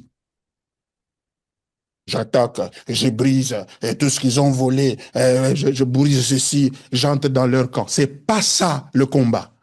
Le combat, c'est le combat de la vérité. Et la vérité de l'évangile de Jésus-Christ. Le combat de l'évangile de Jésus-Christ. De l'intégrité de l'évangile. En parlant de la grâce, ils ont tiré la grâce, ils l'ont déséquilibrée et ils l'ont amenée à une extrémité de l'antinomisme. Et ça, c'est dangereux et nous ne pouvons pas accepter cela. Voilà. Et nous appelons tout le monde à la repentance. Nous ne condamnons personne. Nous ne condamnons personne. Nous disons tout simplement, revenons à la vérité des Écritures et nous allons comprendre ce que c'est la grâce et nous allons la vivre. Voilà. Est-ce que vous avez des questions? Je suis désolé, je vais revenir là le mardi prochain pour terminer la partie que je devais terminer. Je sentis le besoin de revenir sur cet aspect parce que c'était un défi qui nous était lancé à la francophonie. Bon, comme je parle un peu de français, je me suis retrouvé dans les défis et c'est comme ça que j'ai trouvé que c'est nécessaire que vous soyez équipés pour savoir que ce qui nous a été lancé comme défi, nous l'avons relevé par les Écritures. Par les Écritures. Donc, ce n'est pas que nous sommes intelligents ou nous sommes spéciaux, non, pas du tout. C'est seulement nous nous sommes référés aux Écritures. Donc, les Écritures sont plus intelligentes que quiconque. Elles sont au-dessus de tout le monde. Voilà. C'est pourquoi nous aimons les Écritures. C'est pourquoi chaque mardi, nous venons ici pour apprendre. Venez pour apprendre, mes frères et sœurs. Nous venons, nous apprenons et nous affermissons notre foi. La question de la vie chrétienne n'est pas une question d'abord des exaucements des prières. Oh non, est-ce que j'ai combattu? Est-ce que Dieu m'a donné ceci, m'a pas donné cela? Pourquoi? Parce qu'au fond, au bout du compte, tout ce que Dieu va te donner, un jour, tu vas le perdre. Quand tu vas tomber et tu vas mourir. Et tu iras auprès du Seigneur. Tu iras auprès du Seigneur. Tu rentreras. Donc, ne vends pas ta foi à cause des bénédictions ou de quoi que ce soit. Non. Ne laisse pas Jésus te filer entre les doigts. Ne perds pas Jésus. Garde ton Jésus. Garde les dépôts. Garde la foi. Les jours sont mauvais.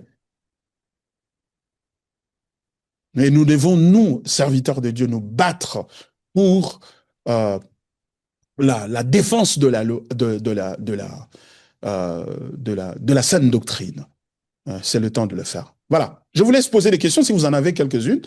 Et après, je vais vous laisser je vais laisser à notre modérateur le cordon de clôturer le culte et nous en irons à la maison. Merci beaucoup, pasteur. C'était très édifiant et c'était important de revenir là-dessus, mais aussi nous étions fortement édifiés par cette apologie que vous aviez faite par rapport au défi qui nous a été lancé. Alors, la balle est dans notre camp. Si vous aviez des questions, levez la main et on va vous passer les micros. Sentez-vous à l'aise, nous sommes en famille, nous sommes dans l'église et surtout pour le mardi, c'est une place où nous avons l'occasion de poser aussi des questions. Si vous avez des questions, levez votre main et on va vous passer les micros. Frère Junior, Bonsoir, pasteur. Bonsoir, tout le monde. Bonsoir. Hmm, Pasteur, c'est le frère Junior et je voulais que vous Enchanté, mon puissiez frère quand Junior. même euh, à une autre attaque que j'ai lue aujourd'hui qui m'a vraiment choqué. C'est que Mm. j'ai vu le docteur Louva Ekaola. Mhm. Il a publié, il a publié une capture d'écran de Romains 1. Alors, il affirme haut et fort que l'évangile qui prêchait le Seigneur Jésus-Christ, ce n'est pas l'évangile de Dieu qui a été prêché par les apôtres après son ascension. Et je vous assure, en ce moment, le net est embrasé. Et moi, personnellement, ça m'a choqué et je me suis dit, si peut-être l'un de nôtres tombait sur la même publication et qui ne sait pas en réalité ce qui veut se passer ici avec cette hérésie qu'on tente de faire passer dans la psychologie des chrétiens, eh ben, c'est déjà une menace, une autre menace qui arrive. Alors, je me suis dit qu'il serait mieux que vous puissiez réagir dessus de manière que tous nous ayons la même longueur de compréhension. Merci. Merci, mon frère Junior. Euh, je ne sais pas très bien ce qu'il a voulu dire par là. Peut-être qu'il va falloir, puisque c'est seulement sorti aujourd'hui, peut-être que nous devrions, c'est juste une capture de cran ou bien c'était un sermon.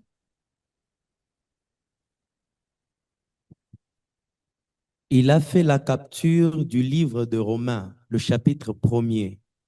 Oui. Là où c'est écrit, c'est bien écrit, Paul, serviteur de Jésus-Christ, appelé à être apôtre, mis à part pour annoncer l'évangile de Dieu. Alors c'est Mm. là qu'il affirme que l'évangile que Jésus prêchait lorsqu'il était encore ici sur terre est différent de l'évangile qu'a prêché les apôtres.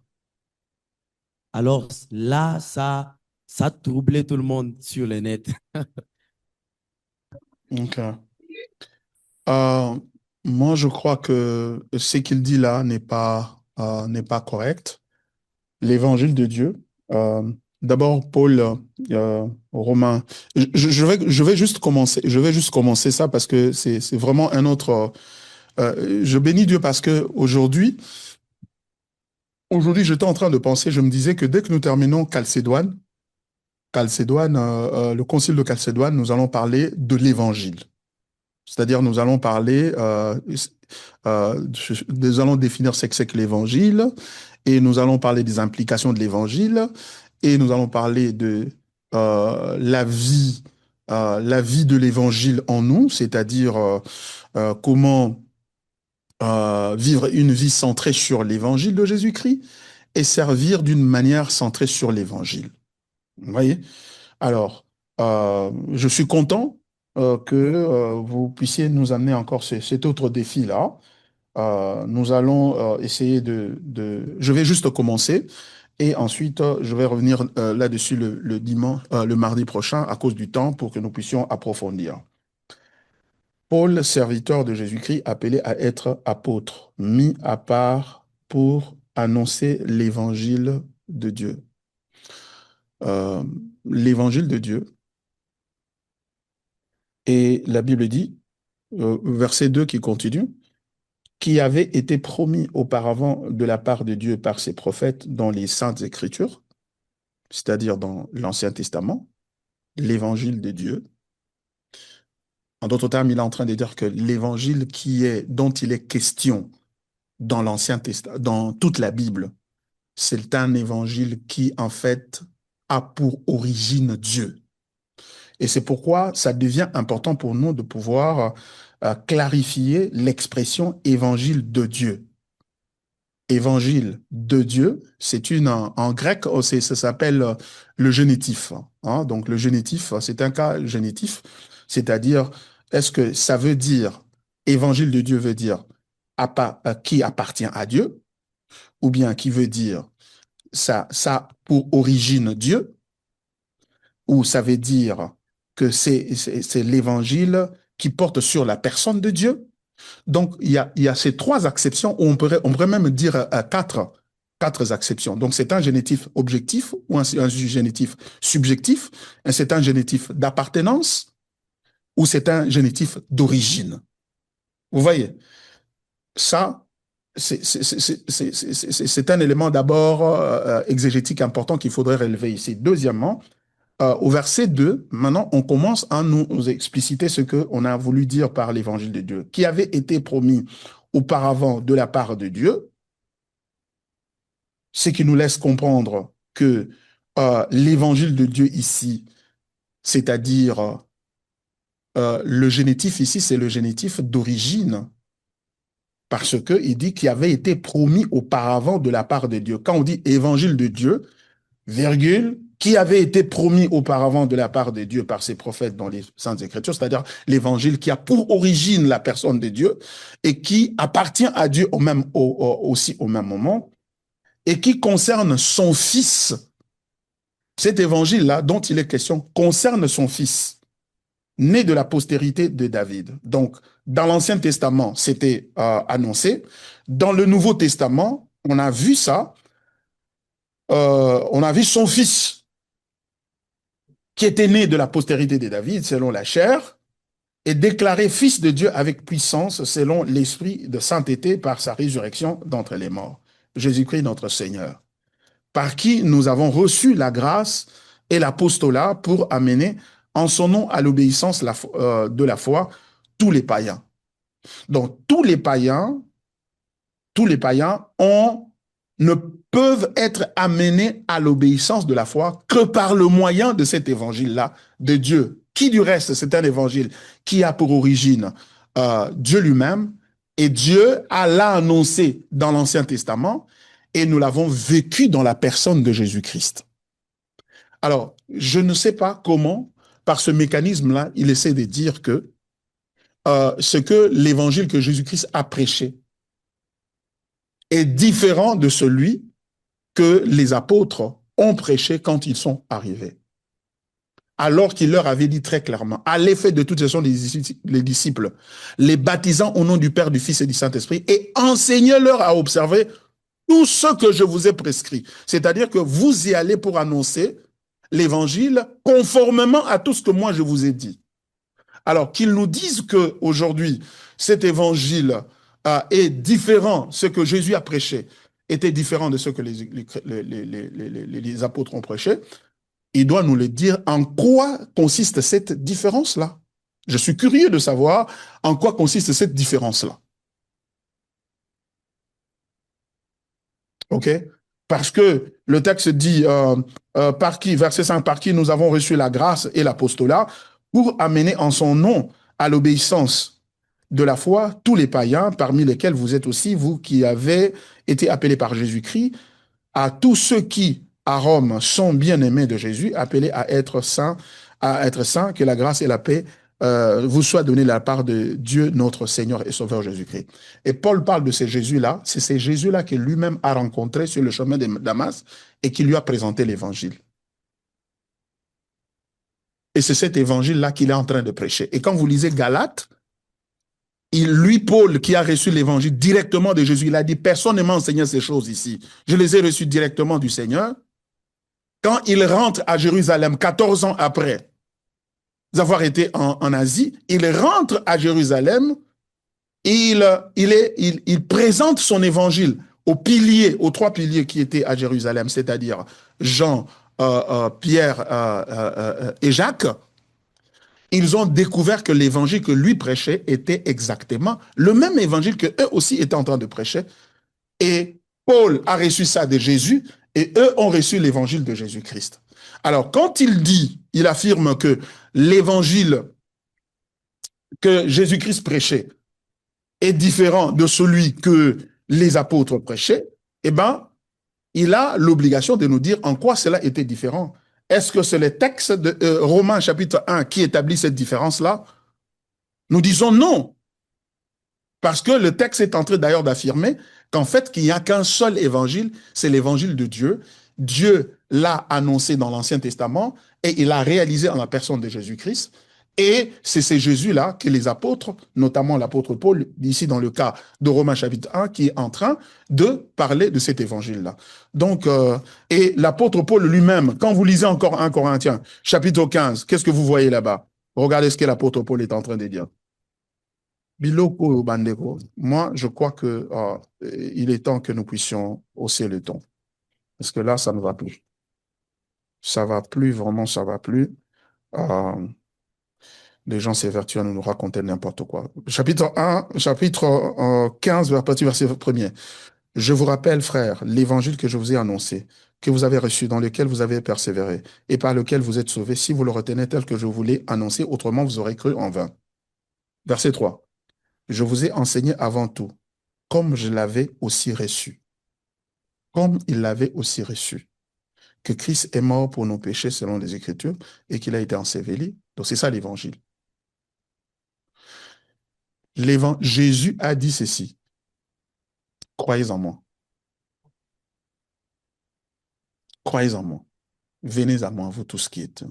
Le royaume des cieux est au milieu de vous. Ça veut dire, lui, le roi, est au milieu de nous et il est venu pour nous sauver. Et il nous appelle à croire en lui.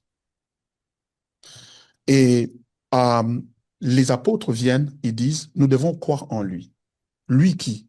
Celui qui est venu sur la terre, qui a vécu dans la justice, qui est mort sur la croix et qui est ressuscité le troisième jour. Et qui est monté au ciel, qui est assis à la droite du Père. Alors, je ne vois pas comment cet évangile-là est différent de celui-là que les apôtres avaient prêché. Parce que l'évangile concerne, le texte le dit, concerne son Fils. Quand on dit concerne son Fils, ça veut dire l'incarnation de Christ, la vie de Christ, la mort de Christ, la résurrection de Christ, l'ascension de Christ et la cession de Christ à la droite du Père. Voilà, je ne sais pas. On va continuer peut-être cette semaine à écouter comment il développe, il défend cette doctrine-là, ce qu'il est en train de dire, et nous allons le suivre. Et le mardi prochain, quand nous revenons, je crois qu'on peut encore s'étendre davantage là-dessus. Et envoyez-moi aussi les liens de là où il a raconté ces histoires-là. Et je peux jeter aussi un coup d'œil pour voir à quoi ça rime. Merci. Merci, pasteur. Il y a une autre question, le frère Carmel. Ouais. Merci, pasteur, pour cet enseignement qui nous a beaucoup édifiés. Et c'était vraiment important de pouvoir répondre à ces hérésies qui étaient lancées.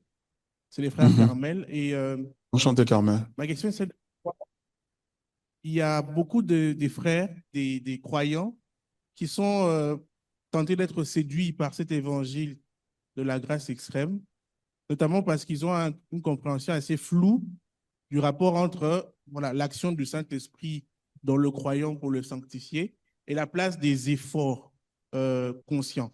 Je donne un exemple. Par exemple, il est dit dans Galates 2:20, ce n'est plus moi qui vis, mais c'est le Christ qui vit en moi.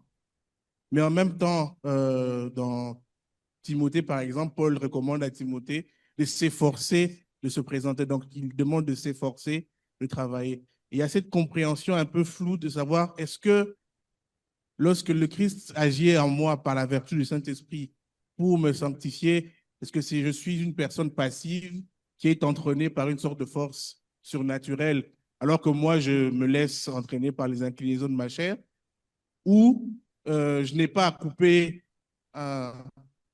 mon bras puisqu'il est une occasion de chute, ou c'est vraiment un effort conscient que je dois faire pour me sanctifier, et comment, en fait, quel est ce rapport-là entre l'action du Saint-Esprit et l'effort conscient? C'est ce flou-là. Si vous pourriez, par les Écritures, nous éclairer là-dessus. Merci. Merci beaucoup, Carmen. Très bonne question. Eh bien, il y a un texte qui nous aide carrément à comprendre ça. C'est Philippiens, chapitre 2. Philippiens, chapitre 2. Il n'y a pas un meilleur texte qui peut nous aider vraiment à voir ça bien que Philippiens 2, 12 et 13. 12 et 13. Il dit ceci.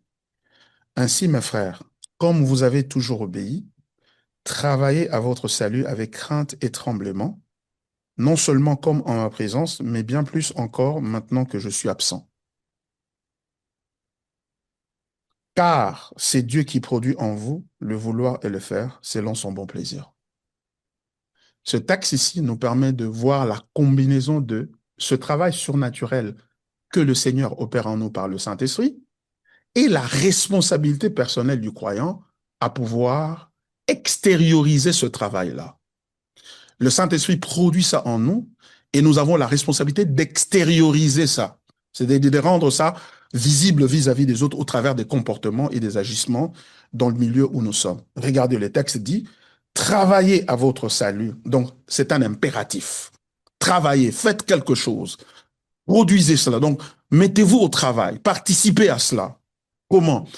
Ce que vous travaillez cependant n'est pas votre contribution à l'œuvre de la sanctification. Non, c'est pas Dieu donne 50, vous donnez aussi 50 pour produire la sanctification. Non. Le travail, il précise le contexte du travail ou la signification du travail en disant ceci au verset 13. Car, parce que, c'est une conjonction qui introduit la causalité ici. Parce que c'est Dieu qui produit en vous le vouloir et le faire. C'est-à-dire, Dieu est en train de produire en vous le désir de vous sanctifier et la capacité de vous sanctifier. Alors, extériorisez ça maintenant. Ne soyez pas passif. Manifestez ça. Révélez cela. C'est-à-dire, agissez. Il y a un miracle qui est en train de se produire en vous. Quelque chose que vous n'êtes pas en train de faire, que Dieu est en train de faire. Maintenant, vous répondez à cela. Vous réagissez aussi à cela. Donc, du coup, ce que vous faites n'est pas une contribution, n'est pas du légalisme. Ce n'est pas une contribution à la sanctification, mais c'est une extériorisation de la sanctification. Une manifestation de la sanctification. En d'autres termes, je pourrais dire une jouissance de la sanctification. Donc, vous jouissez de cela en agissant comme un enfant de Dieu, en travaillant. Parce que Dieu produit en vous le vouloir et le faire. Ce qui veut dire, si Dieu ne produit pas le vouloir et le faire, travaillez comme vous voulez, rien ne va arriver. Gênez, faites tout ce que vous pouvez faire, ça n'aurait aucun sens. Et lui produit en vous, comment? Par le Saint-Esprit. Romains chapitre 5, verset 5. Dieu déverse en nous, l'amour de Dieu est déversé en nous par le Saint-Esprit. Il y a quelqu'un qui a dit, c'est l'amour de Dieu 5 sur 5. Romains chapitre 5, verset 5. L'amour 5 sur 5, ça vient du Saint-Esprit qui produit ça en nous. Et tu sens ces désirs-là. Et tu vois ça dans ta vie personnelle. Hein? Tu as envie de toucher à la porno, là, mais ça fait quand même des mois, je n'ai pas regardé. Est-ce que Dieu ne peut pas me parler? Mais il y a un désir qui dit non, non, non, non, c'est pas bon, c'est pas ce qu'il faut faire. Et tu dis non, je suis un enfant de Dieu, je ne peux pas faire ça. Tu as décidé, mais la capacité de décider est venue de l'intérieur de Dieu. Voilà. Je ne sais pas si vous êtes satisfait, Carmel. Bon, voilà. J'ai quelques commentaires ici que je voudrais lire en ligne. Flore, ma soeur Flore de la France dit ceci. Le combat d'église aujourd'hui, c'est pas un combat d'esprit. J'attaque, je chasse, etc. Mais un combat de la vérité de l'évangile. Amen. Voilà. C'est ça le combat. C'est ça le combat de l'église. Vous voyez. Bonsoir, pasteur, dit ma sœur Bianca, depuis Kinshasa. Pasteur, pour compléter le frère Junior, moi, j'ai même suivi un enseignement où on a dit qu'il existait plusieurs évangiles. L'évangile de Dieu, Romains chapitre 1, verset 1, l'évangile de la grâce de Dieu, Actes chapitre 20, verset 24, évangile de votre salut, évangile aux Éphésiens chapitre 1, verset 13, l'évangile de la gloire de Corinthiens chapitre 4, verset 4, l'évangile de paix, Éphésiens chapitre 6, verset 15, et l'évangile éternel, Apocalypse chapitre 14, verset 6. Si vous reviendrez sur ça le mardi prochain, prière de jeter un coup d'œil sur ça aussi. Oui. Et ça, c'est tout simplement les caractéristiques hein, de l'évangile. On va y revenir la fois prochaine. Je vais copier ce message ici et puis je vais le paster ou je vais le copier quelque part ici sur mon ordinateur et de cette façon, je vais pas oublier de, de le, d'en faire mention la fois prochaine. Donc voilà. There we go. Bon, j'ai copié tout ça. Voilà. Et puis, il y a quelque chose, un autre bien-aimé qui dit, Gradinzi m'a dit, très belle question, merci frère Carmel. Voilà. Y a-t-il une autre personne dans la salle qui a une question? Parce que ici, les questions sont finies sur la toile. Oui, il y a une sœur, ma sœur Roxane. Donc, Bonsoir, pasteur. bonsoir Roxane. C'est Roxane. Enchanté. Moi, formuler ma question, mais je vais donner un exemple. L'église où mes parents sont, là-bas, ils disent, enfin, il y a un prophète qui était là et il a dit à un monsieur que Okobonga, etc. Mais avant, Nzama Koksama Kamwana, il faut opesa offrande moko ekosala yo motema pasi. Et après Hmm. quelques temps, après une semaine ou deux, on a vu que les frères, vraiment, voilà, la vie financière, c'était OK. Donc, moi, je me dis, enfin, je ne sais pas. Qu'est-ce qui s'est passé? Une coïncidence? C'est vrai ce qu'il dit? Et il y a aussi une deuxième question, cette affaire de couverture pastorale. Euh, Enfin, pour eux, avant de faire quelque chose, il faut toujours en parler au pasteur. Toujours. Sinon, c'est un manque de considération et puis la personne sera maudite, quelque chose comme ça. Donc, il faut toujours Hmm. parler, peu importe, toujours parler au pasteur. Hmm. Donc, Bon, merci beaucoup Roxane, très bonne question. Pour la dernière, c'est ce qu'on appelle un peu l'abus de pouvoir ou l'abus de l'autorité spirituelle. Effectivement, il y a la paternité spirituelle existe, mais certains dans le corps de Christ ont poussé ça à l'extrême et en ont abusé. La Bible ne dit nullement, nulle part que tout ce que nous devons faire nous devons absolument informer les pasteurs. Et il doit signer sur chaque décision que nous prenons. La Bible n'enseigne pas pareille chose, ni de près ni de loin. Euh, et nous devons absolument faire très attention parce que ça devient finalement un contrôle sur votre vie et ça vous empêche de pouvoir jouir de cette autonomie. Les chrétiens dépendent du Saint-Esprit du Père directement. Ces gens qui enseignent cette notion de paternité spirituelle qui le conduit à dire pareilles choses, hein, ben, ils disent que non, ben, écoutez, tu n'as pas de Dieu, tu n'as que le Dieu de ton Père. Donc, en réalité, c'est lui qui devient finalement l'intermédiaire entre Dieu et toi. Et donc, il doit avaliser, il doit approuver tout ce que tu veux faire parce que pour t'assurer de la bénédiction de Dieu. Parce que si tu fais des choses sans lui, et tu n'auras pas la bénédiction parce que c'est lui qui est établi sur toi pour être une source de bénédiction pour toi. Et ça, c'est tout simplement non biblique et inacceptable. Donc, pareil, les chrétiens devraient s'éloigner de ce genre, d'église ou de ce genre d'influence, parce que ce sont des influences qui sont négatives. Dieu peut bénir quelqu'un, Dieu peut bénir un enfant de Dieu sans qu'il dise tout au pasteur. Et d'ailleurs, Dieu voudrait que chaque chrétien puisse mûrir pour discerner la volonté de Dieu. Regardez, je vais donner un passage dans la Bible pour que ça soit appuyé sur un texte. Nous voyons Romains chapitre 12 qui dit ceci. Ne vous conformez, chapitre 12 à partir verset 2. Ne vous conformez pas au siècle présent, mais soyez transformés par le renouvellement de l'intelligence, afin que vous discerniez quelle est la volonté de Dieu, ce qui est bon, agréable et parfait. Vous voyez? Donc, c'est la responsabilité de chaque chrétien de pouvoir se distancer du monde et de sa manière de réfléchir et de faire les choses pour se laisser transformer par le renouvellement de l'intelligence au moyen de la parole de Dieu, afin que, nanti maintenant, de la parole de Dieu, nourris par la parole de Dieu, nous soyons à mesure de discerner. Parce que quand tu n'exerces pas ton discernement, tu ne grandis pas. C'est une façon de, comment on appelle ça? Ça devient une façon de sous-traiter la fonction de discernement du croyant à son pasteur.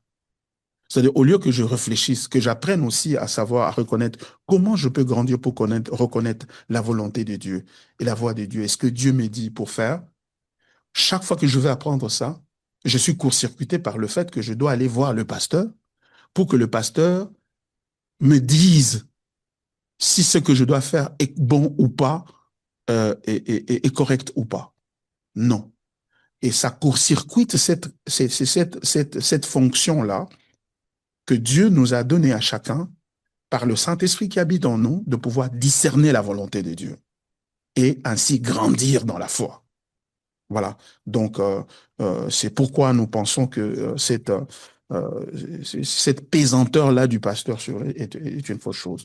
La première question, j'ai oublié, c'était quoi encore? Ah oui, c'était au sujet de l'argent. Un prophète qui demande l'argent. Ils sont toujours comme ça, hein, ce genre de prophètes-là. Bon, voilà, Dieu veut te donner, alors Dieu veut te bénir, mais il faut que tu donnes une offrande. Ça devient une transactionnelle, ça devient une transaction. Je dois investir, c'est comme si j'achetais ça pour que Dieu me donne, je dois payer. Si ce que Dieu, hein, la Bible dit, si Dieu n'a point épargné son propre fils, il nous l'a donné. Comment ne nous donnerait-il pas ensemble avec lui toutes choses? Il nous l'a donné sans que nous puissions donner quelque chose en contrepartie. Romains chapitre 8, verset 32. Comment ne nous donnerait-il pas toutes choses ensemble par lui? La Bible dit, demandez à Dieu, il vous donnera. Il n'a pas dit s'aimer pour que Dieu vous donne. Ça, c'est le légalisme. Et de l'autre côté, c'est la cupidité du fameux prophète. Parce qu'il n'y a pas une base scripturaire qui lui demande de faire des choses comme ça. Au nom Abraham avait donné Isaac. Abraham avait donné Isaac combien de fois? Et d'ailleurs, Dieu lui a rendu son Isaac. Hein? C'est moi ici, oh non, il faut offrir pour que Dieu te donne. C'était Isaac, quelque chose qui était précieux, qui te fait mal au cœur, vraiment. Non, il voudrait simplement maximiser le bénéfice. Il voudrait simplement maximiser son extorsion sur le croyant. Et ça, c'est inacceptable. Nous devons commencer à dire haut et fort que ces choses-là doivent s'arrêter dans la maison de Dieu. Ce n'est pas de Dieu. Et maintenant, la question, c'est que, et pourtant, ça marchait. Voilà maintenant, là où je donne un verset biblique, un texte biblique pour nous voir. Mais comment ça marchait, pasteur? Mais ça marche quand même. Et c'est ça le piège. Parce que ça marche, on croit que ça vient de Dieu. Non. Écoutez, regardez. Deutéronome chapitre 13, à partir du verset 1. La Bible dit ceci. S'il s'élève au milieu de toi un prophète ou un songeur qui t'annonce un signe ou un prodige, et qui est accomplissement du signe ou du prodige dont il t'a parlé en disant, allons après d'autres dieux, des dieux que tu ne connais point, et servons-les. Écoutez, verset 3. Tu n'écouteras pas les paroles de ce prophète ou de ce songeur, car c'est l'Éternel, votre Dieu, qui vous met à l'épreuve pour savoir si vous aimez l'Éternel, votre Dieu, de tout votre cœur et de toute votre âme. Voyez-vous? Donc le fait que ça se soit accompli ne veut pas dire que Dieu approuve ce qu'il a fait. En fait, c'est Dieu qui permet que ça s'accomplisse pour vous éprouver, pour voir si vous aimez Dieu de tout votre cœur.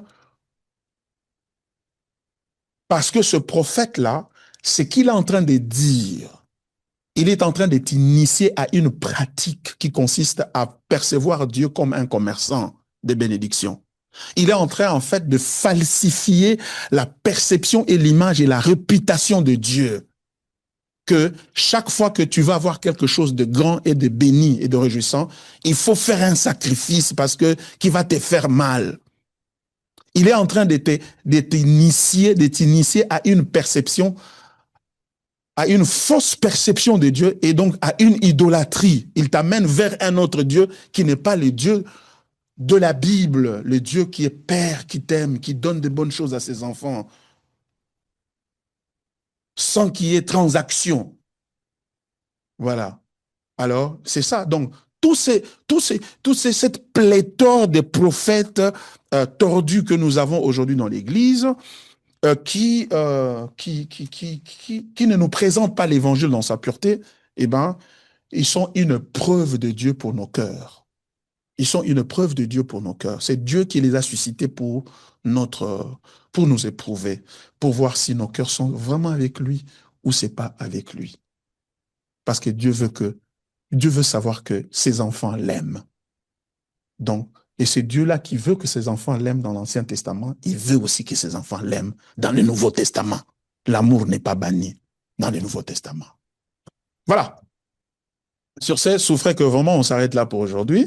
Je laisse la parole au cordon qui va nous diriger vers la fin du culte. Merci.